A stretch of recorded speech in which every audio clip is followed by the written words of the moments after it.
Taiwan issue, Taiwan एक जजीरा है, एक आइलैंड है जिसके ऊपर यूएस और चाइना के बीच तनाज़ा चल रहा है। रिसेंटली चाइना ने यूएस को वार्न किया कि वो ताइवान को सपोर्ट ना करे, वहाँ की विज़िट ना करे, लेकिन इस वार्निंग के बावजूद अमेरिका की हाउस ऑफ रिप्रेजेंटेटिव यानी कि ऐवान नुमाइंदगान की स्पीकर नैन्सी पेलोसी ने ताइवान का विज़िट किया। इस दौरे के दौरान वर्ल्ड वार 3 भी छिड़ सकती थी, लेकिन इसके बावजूद यूरोपियन ममालिक और यूएस ने रिस्क लिया। तो क्या ताइवान इतनी ज़्यादा स्ट्रेटेजिक इम्पोर्टेंस रखता है, इतनी ज़्यादा इकनॉमिक वैल्यू रखता है, जिसकी वजह से अमेरिका, चाइना और कैपिटलिस्ट स्टेट्स और कम्युनिस्ट स्टेट्स आपस में वर्ल्ड वार 3 की तरफ बढ़ने को तैयार हैं। ताइवान पर सबसे पहले डच कॉलोनी की हुकूमत थी 1661 तक। 1661 के बाद चाइना की किंग डायनास्टी ने ताइवान पर हुकूमत करनी शुरू की और उनकी हुकूमत की दौरानिया 1895 तक था। 1895 में जब सीनो जापानीज वार का आगाज़ हो जाता है तो जापान चाइना को शिकस्त देकर ताइवान अपने कंट्रोल में लाता है। वर्ल्ड वार 2 तक जापान ताइवान पर हुकूमत कर रहा था।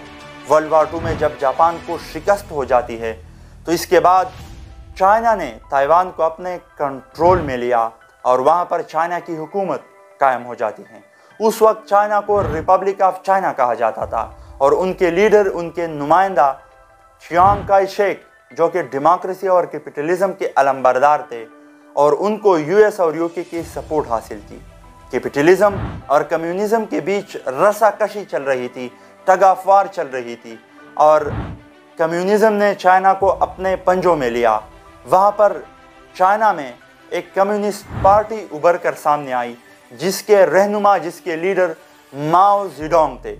माओ जेडोंग ने अपनी आर्मी रेस की और चाइना में सिविल वार का आगाज़ हो जाता है 1949 तक। 1949 में कम्युनिस्ट पार्टी के लीडर माओ जेडोंग ने चियांग काई शेक की आर्मी को शिकस्त दी और चियांग काई शेक 15 लाख लोगों के साथ मिलकर ताइवान भाग जाते हैं, वहाँ पर पनाह लेते हैं। चियांग काई शेक ताइवान में रिपब्लिक ऑफ चाइना की हुकूमत का ऐलान करते हैं और इधर ये जो आजकल चाइना है वहाँ पर पीपल्स रिपब्लिक ऑफ चाइना की हुकूमत का ऐलान किया जाता है। पीपल्स रिपब्लिक ऑफ चाइना एक कम्युनिस्ट हुकूमत थी और ताइवान में रिपब्लिक ऑफ चाइना जो कि एक कैपिटलिस्ट और डेमोक्रेटिक हुकूमत थी।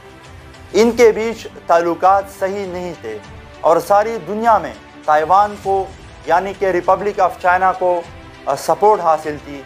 यूनाइटेड नेशन में भी चाइना की नुमाइंदगी चियांग काई शेक की हुकूमत कर रही थी, यानी कि ताइवान की हुकूमत कर रही थी। लेकिन 1971 के बाद ये जो आजकल चाइना है और उस वक्त कम्युनिस्ट चाइना थी, उनको नुमाइंदगी दी जाती है यूनाइटेड नेशन में और उनको यूनाइटेड नेशन की सिक्योरिटी काउंसिल का हिस्सा बनाया जाता है और ताइवान का स्टेटस एक कंट्रोवर्शियल स्टेटस बन जाता है।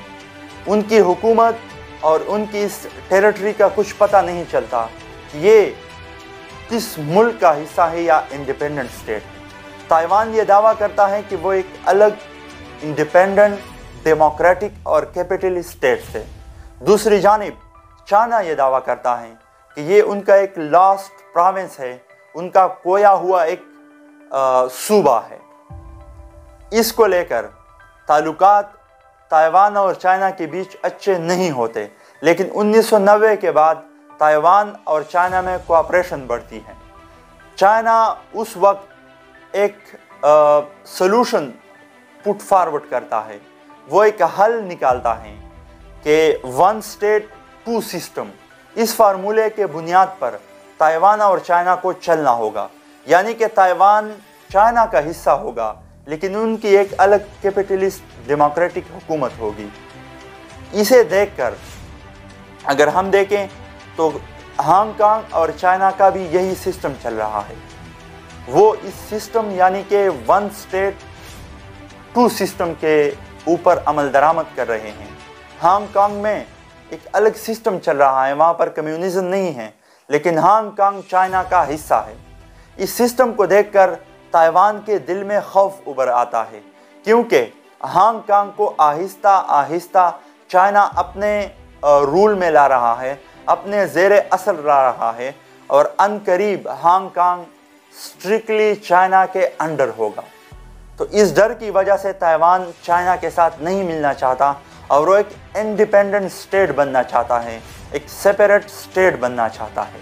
चाइना ये नहीं चाहता कि ताइवान वो लूज़ करे, क्योंकि अगर हम ताइवान को देखें तो ताइवान साउथ चाइना सी का एक अहम हिस्सा है, और हम जानते हैं कि दुनिया का मैरीटाइम ट्रेड का 33% साउथ चाइना सी में से गुजरता है।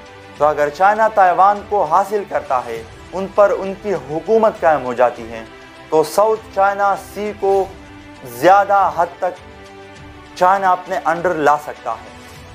दूसरी जो उनकी एडवांटेज है, जो कि इकनॉमिक एडवांटेज है, वो ये है कि सेमी कंडक्टर्स नैनो चिप की प्रोडक्शन में ताइवान सबसे आगे है, और दुनिया में सेमी कंडक्टर की प्रोडक्शन का 63% ताइवान में बनता है। यानी कि सेमी कंडक्टर्स की प्रोडक्शन 63% ताइवान में होती है।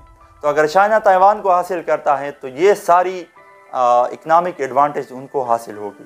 दूसरी जानिब ये जो यूरोपियन स्टेट्स हैं, लिबरल डेमोक्रेसीज हैं और यूएस हैं, वो ये नहीं चाहते कि ताइवान चाइना के ज़ेर असर आ जाएं, क्योंकि वो भी साउथ चाइना सी पर अपनी इन्फ्लुएंस बरकरार रखना चाहते हैं। वो भी वहाँ पर इकनॉमिक एडवांटेजेस हासिल करना चाहते हैं। ये ताइवान की सेमी कंडक्टर इंडस्ट्री को अपने ज़ेरे असर लाना चाहते हैं। तो इन जियो स्ट्रेटेजिक और इकनॉमिक एडवांटेजेस की वजह से ताइवान को काफ़ी ज़्यादा हाइप मिली है, और हर ब्लॉक यही चाहता है कि ताइवान उनके ज़ेरे असर आ जाए।